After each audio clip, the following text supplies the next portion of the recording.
Bienvenue dans les méandres de l'esprit humain. Aujourd'hui, nous allons explorer un sujet aussi fascinant que dérangeant, la psychopathie. Au-delà des clichés véhiculés par la fiction, qui sont réellement ces individus? Comment leur esprit fonctionne-t-il?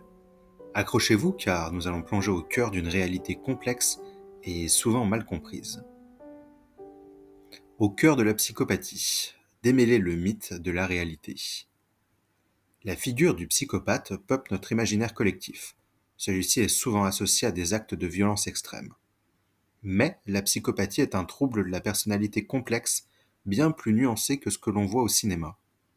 Dans cette vidéo, nous allons dépasser les stéréotypes et explorer les caractéristiques clés de la psychopathie en nous basant sur les recherches scientifiques actuelles. Nous aborderons les critères de diagnostic, les différences avec d'autres troubles et tenterons de comprendre les origines de ce fonctionnement si particulier. Préparez-vous à remettre en question certaines de vos idées reçues. Définissons tout d'abord la psychopathie. Contrairement à une idée reçue, la psychopathie n'est pas un synonyme de folie ou de trouble délirant. Il s'agit d'un trouble de la personnalité caractérisé par un ensemble de traits spécifiques. Parmi les plus notables, on retrouve un charme superficiel et une grande capacité à manipuler les autres. Les personnes psychopathes ont souvent une intelligence normale, voire supérieure à la moyenne, et utilisent leur éloquence pour arriver à leur fin. Un autre trait fondamental est l'absence ou le déficit profond d'empathie et de remords. Elles ont du mal à ressentir les émotions des autres et ne sont pas affectées par leurs actions, même si elles causent bien souvent du tort. Il est crucial de comprendre que la psychopathie est un continuum. Toutes les personnes présentant certains de ces traits ne sont pas criminelles ou violents. La manifestation et l'intensité de ces caractéristiques varient considérablement d'un individu à l'autre. Démêlons tous ces termes psychologiques un petit peu complexes. Les termes psychopathe ou encore sociopathe sont souvent utilisés de manière interchangeable, mais il existe des nuances importantes. La psychopathie est considérée comme ayant une composante biologique plus forte, des traits de personnalité plus stables et une absence d'empathie plus profonde. La sociopathie, souvent associée aux troubles de la personnalité antisociale, est davantage liée à des facteurs environnementaux et à un comportement social qu'il a appris.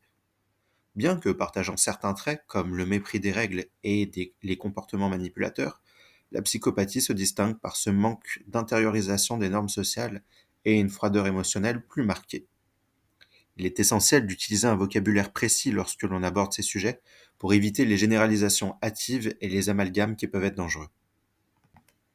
Bon, c'est bien beau tout ça, mais que nous dit réellement la science?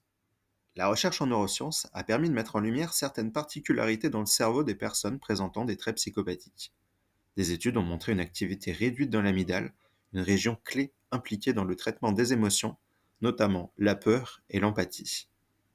Des connexions altérées entre l'amygdale et le cortex préfrontal impliqué dans le contrôle des impulsions et la prise de décision ont également été observées. Ces découvertes suggèrent une base biologique à certaines des caractéristiques de la psychopathie, bien que l'interaction avec l'environnement joue également un rôle crucial. Il est important de souligner que ces découvertes ne signifient pas que la psychopathie est une fatalité biologique. Elle ouvre des pistes de compréhension et potentiellement de prise en charge. Mais la complexité du cerveau humain reste immense.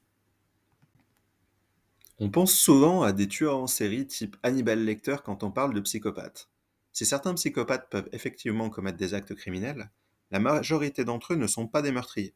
Ils peuvent évoluer dans la société occupant des postes de pouvoir ou utilisant leurs traits pour manipuler leur entourage dans des contextes variés.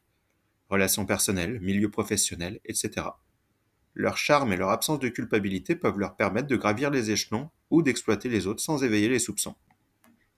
Pour l'anecdote, pour briller au prochain repas de famille, les métiers les plus représentés dans la psychopathie sont les chirurgiens, les cuisiniers et les hommes politiques. Mais il est crucial de déconstruire le mythe du monstre. La psychopathie se manifeste de multiples façons et il est important de ne pas stigmatiser l'ensemble des personnes présentant ces traits. Bon, et maintenant qu'on sait tout ça, qu'est-ce qu'on fait? La recherche sur la psychopathie continue d'évoluer, nous offrant une compréhension de plus en plus fine de ce trouble complexe.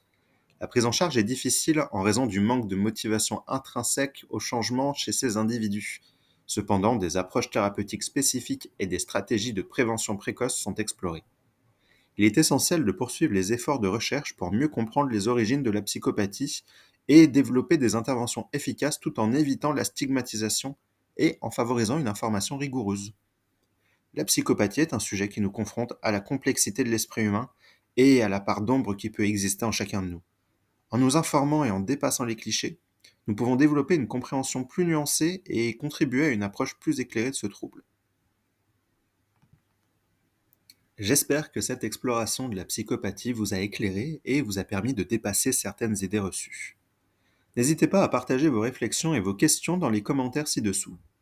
Si cette vidéo vous a intéressé, likez-la, partagez-la et abonnez-vous à la chaîne pour ne pas manquer nos prochaines plongées au cœur des sciences humaines. Merci de votre attention et à très bientôt pour une nouvelle exploration.